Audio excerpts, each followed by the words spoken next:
जब लगता है चीजें बुरी नहीं हो सकती तो वे और बुरी हो जाती है। आइए मैं आपको 20 साल पीछे ले जाऊं। अगर आपसे कहा जाता कि महिलाओं की सुरक्षा खतरे में है, तो ब्रिटिश समाज कैसी प्रतिक्रिया देता? हम सब इसका जवाब जानते हैं। अंतहीन अभियान, टीवी विज्ञापन और सार्वजनिक संदेश होते और सब महिलाओं और लड़कियों की सुरक्षा पर केंद्रित होते। हमने यहाँ तक देखा कि सारे मर्द सुअर है या सारे मर्द बेकार है जैसी बातें भी सामान्य मानी जाने लगी। मैंने वो दौर खुद जिया है। मुझे कोई दिक्कत नहीं थी क्योंकि मंशा थी समाज को महिलाओं के लिए सुरक्षित बनाना। और ईमानदारी से कहूँ तो ये काम भी आया। हमने पुरुषों पर सांस्कृतिक दबाव देखा, मी टू या नो मीन्स नो जैसी आंदोलनों की वजह से। इन आंदोलनों से पुरुषों के व्यवहार में बदलाव आया, हिंसा कम हुई, समाज और पुरुष नरम हुए। सच कहूँ तो ये अच्छा था और मुझे कोई शिकायत नहीं है। लेकिन फिर कुछ बदल गया। महिलाओं की सुरक्षा का समर्थन करने वाला आंदोलन अब अजीब मोड़ ले चुका है। इसने अपने सामने दो ही विकल्प रखे, या तो महिलाओं के पक्ष में मजबूती से खड़े रहे या विदेशी संस्कृतियों के लिए बहाने बनाना शुरू कर दे। और आप पहले से ही जानते हैं कि ये किस दिशा में गया। अब उन जगहों पर भी हिंसा बढ़ रही है जो पहले महिलाओं की सुरक्षा पर गर्व करती थी। जो लोग पहले महिलाओं के अधिकारों के लिए आवाज उठाते थे अब चुप हो गए हैं क्योंकि उन्हें किनारे कर दिया गया है।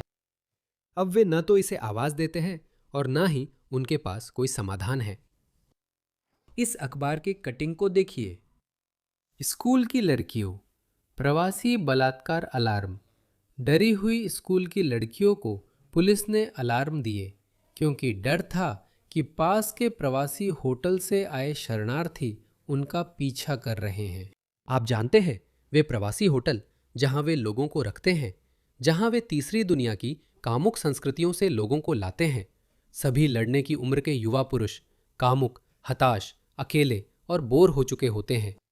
और फिर वे इन लड़कियों को आसपास घूमते हुए देखते हैं। वैसे उन्होंने कभी कोई लड़की देखी ही नहीं है।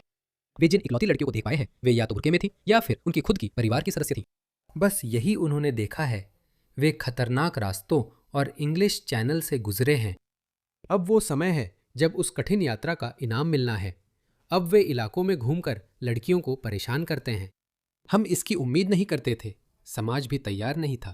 मैं नहीं कह रहा कि पश्चिम में बाल यौन अपराधी नहीं थे। हाँ, कोई अकेला बाल यौन अपराधी बेंच पर बैठा शिकार की ताक में रहता था, लेकिन सतर्क और डरा रहता था और शक होने पर पूरा समाज उस पर टूट पड़ता।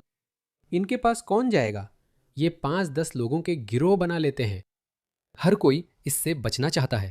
अगर आप 14 साल की स्कूल जाने वाली लड़की है, सोचिए, उनकी मदद करने के बजाय पुलिस ने सोचा चलो उन्हें अलार्म दे देते हैं। अगर आपको लगे कि आप पर हमला होने वाला है तो ये बटन दबाएं। पुलिस ने कल रात कहा 2 किशोरियों को सुरक्षा सलाह और व्यक्तिगत सुरक्षा अलार्म दिए गए। रूपर्ट लो ने ये ट्वीट किया है, अगर किसी सार्वजनिक अधिकारी ने जानबूझकर और सोच समझकर खतरनाक, बिना जांचे परखे तीसरी दुनिया के प्रवासियों को किसी स्कूल के पास रखा है तो एक पुनर्स्थापित ब्रिटेन सरकार उन्हें जेल में डाल देगी। और दोस्तों, हमें इन जजों के बारे में भी कुछ करना होगा।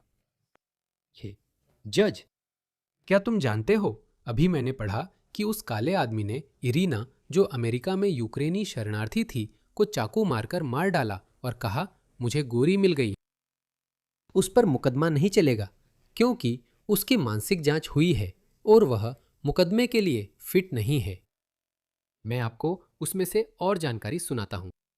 मिस जो ने अच्छा ट्वीट लिखा। वह कहती है 91 शरण चाहने वाले स्कॉटलैंड के डमफ्रीज के पास स्थित मरकरी होटल में रुके हैं। क्या ये डमफ्रीज है या डम्ब फ्राइज? अब किशोर स्कूली लड़कियों को अलार्म दिए जा रहे हैं क्योंकि रिपोर्ट्स है कि पुरुष उन्हें परेशान कर उनकी तस्वीरें ले रहे हैं। ओह, कितना अच्छा।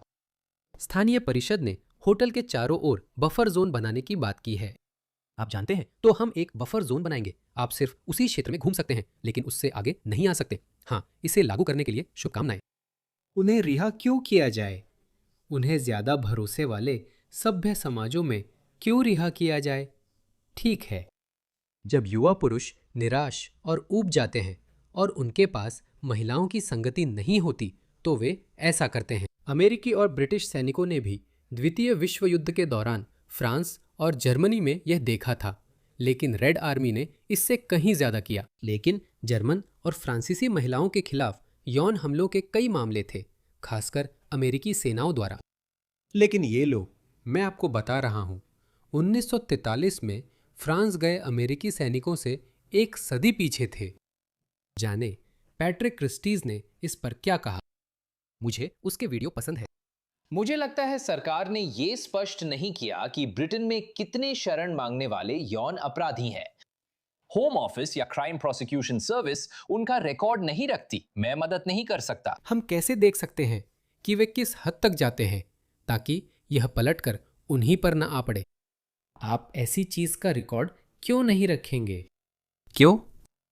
सिर्फ तभी अगर आप नहीं चाहते कि इसका दोष आप पर आए। पूरा कारण कि पाकिस्तानी पुरुषों के गैंग स्कैंडल में अनुपात से अधिक शामिल होने पर बहस क्यों है, वो ये है कि पुलिस उनकी जातीयता दर्ज नहीं कर रही थी।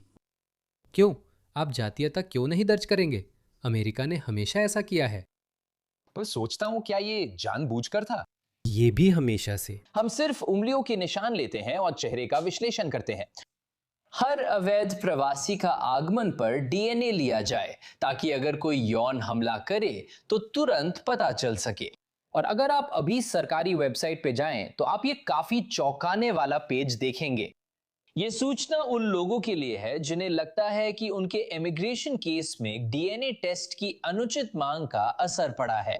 इमिग्रेशन मामलों में डीएनए सबूत देना हमेशा स्वैच्छिक होना चाहिए और कभी भी अनिवार्य नहीं होना चाहिए। जो भी ऐसा सोचता है उसके लिए एक हेल्पलाइन स्थापित की गई है।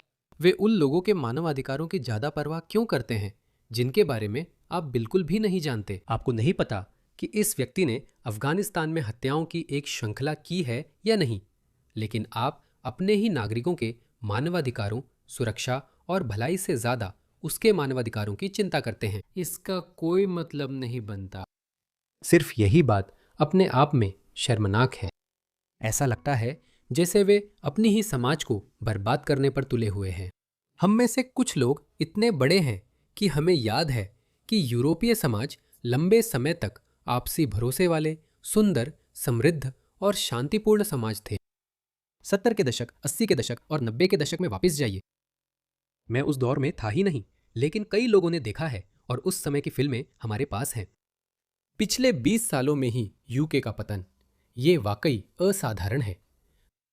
वे सलाह और समर्थन के लिए प्रभावित हो सकते थे। क्या वे सच में मजाक कर रहे हैं? यूके में महिलाओं और लड़कियों के अपनी सड़कों पर सुरक्षित महसूस करने के अधिकार का क्या? अब सर्किस टामा और एवत कूपर कह रहे हैं कि पुलिस को आपराधिक संदिग्धों की राष्ट्रीयता और शरणार्थी स्थिति पर अधिक पारदर्शिता रखनी चाहिए। मेरा मतलब है, इनमें तो हद से ज्यादा ढिठाई है ना? यही उन्होंने रेडियो 4 पर कहा। हम मानते हैं कि पारदर्शिता होनी चाहिए, इसलिए हम मानते हैं कि और अधिक जानकारी उपलब्ध कराई जानी चाहिए। मैंने ईरानी संदिग्धों के मामले का उदाहरण दिया है जिसमें ज्यादा जानकारी दी गई है। हमें जिस मुद्दे को समझना चाहिए वो ये है कि अदालत की प्रक्रियाओं में कई बार कानूनी समस्याएं आती हैं, जहां क्राउन प्रोसिक्यूशन सर्विस फिलहाल कहेगी कि कुछ खास जानकारी उपलब्ध नहीं कराई जा सकती, जबकि हमें लग सकता है कि उन्हें उपलब्ध कराना चाहिए। खैर, मैं आपको इन विवरणों से बोर नहीं करना चाहता, लेकिन मैं आपको कुछ आंकड़े बताना चाहता हूं, ठीक है? इसे देखिए। प्रति 1 लाख की दर। इंग्लैंड और वेल्स में 2008 में यह प्रति 1 लाख पर 36 हुआ करता था, ठीक है? 2023 में इसमें 221% की बढ़ोतरी हुई है और यह 117 तक पहुंच गया है। लगभग हर जगह यही हाल है। मुझे लगता है कि स्वीडन में हालात और भी ज्यादा खराब है। फ्रांस 280%। सिर्फ वही देश बेहतर कर रहे हैं जो अवैध प्रवासियों के लिए खुले नहीं हैं। लिथुआनिया, वहां कोई नहीं जाता। साइप्रस लगभग जस का तस है। Slovakia, Poland, Bulgaria. मुझे नहीं पता हंगरी वहां क्यों है। शायद हंगरी के पुरुषों के साथ कुछ गलत हो रहा है। और जानकारी चाहिए? इसे देखो। हर 10,000 पर यौन अपराध अफगानिस्तान सबसे ऊपर है, और फिर Eritrea, Namibia, Chad, Moldova, Sudan, Burma, Congo, Albania, Angola और सबसे नीचे यूके। इसमें वे पाकिस्तानी, भारतीय और बांग्लादेशी पुरुष भी हैं जो जन्म से ब्रिटिश नागरिक हैं। उन सभी को, ग्रूमिंग गैंग्स और गैंग्स को, और उन सभी को, वे अभी भी उन लोगों के किए गए कामों के सामने कुछ भी नहीं है। स्केल का फर्क देखिए। ये प्रति 10,000 पर हिंसक अपराधों में दोष सिद्धि की दर है। कांगो, 10,000 में से 186 कांगोली पुरुषों को किसी न किसी प्रकार के हिंसक अपराध के लिए दोषी ठहराया गया है। 10,000 में से 186। यूके, जो सबसे नीचे है, वहां यह संख्या सिर्फ 15 है। क्या आप इस पर विश्वास कर सकते हैं? यह यूके के औसत से 11 गुना ज्यादा है। 11 गुना ज्यादा। 11 गुना मतलब 1,100%। ठीक है, इसका मतलब 110% नहीं है, बस आपको बता रहा हूं। सोमालिया 8 गुना ज्यादा। अफगानिस्तान 6.4 गुना ज्यादा। इराक, गाम्बिया, मोरक्को, नामीबिया, ये सभी देश यूके के बेसलाइन से ऊपर है।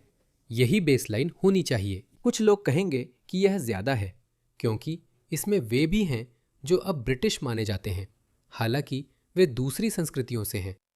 जैसे इतना बुरा होना ही काफी नहीं था, उन्होंने इसे आयात भी शुरू कर दिया और अब भी कुछ नहीं कर रहे हैं। मैं इसे समझ नहीं पा रहा, नहीं पता कैसे अनुमति दी जा सकती है। मुझे लगता है कि ये लोग अयोग्य है। कीर स्टारमर अयोग्य है। वह उस विचारधारा का प्रतिनिधि है जो यूके में आने वाले हर व्यक्ति, खासकर अवैध रूप से आने वालों को अपनाने की बात करती है। वे कुछ नहीं कर सकते क्योंकि वे अयोग्य हैं और उनकी विचारधारा या बैकबेंचर्स इसकी इजाजत नहीं देते। बस अब उनके पास विकल्प नहीं बचे हैं। आपको या तो कोई सत्तावादी नेता चाहिए, एक सत्तावादी व्यक्ति जैसे एक असली तानाशाह, या फिर आपको एक ऐसी राजनीतिक पार्टी चाहिए जिसके पास इसके लिए राजनीतिक जनादेश हो। जैसा रूपर्ट लोव कह रहे हैं, रिफॉर्म का क्या होगा पता नहीं। मुझे लगता है रिफॉर्म बस कठोर बातें करता रहेगा, लेकिन जब वह सत्ता में आएगा तो शायद वह इसे कर नहीं पाएगा। एकमात्र तरीका जिससे नाइजेल फराज कुछ कर सकते हैं वो तब है जब उन पर और ज्यादा दक्षिणपंथी पार्टियों जैसे रिस्टोर ब्रिटेन या एडवांस यूके आदि का बहुत दबाव हो।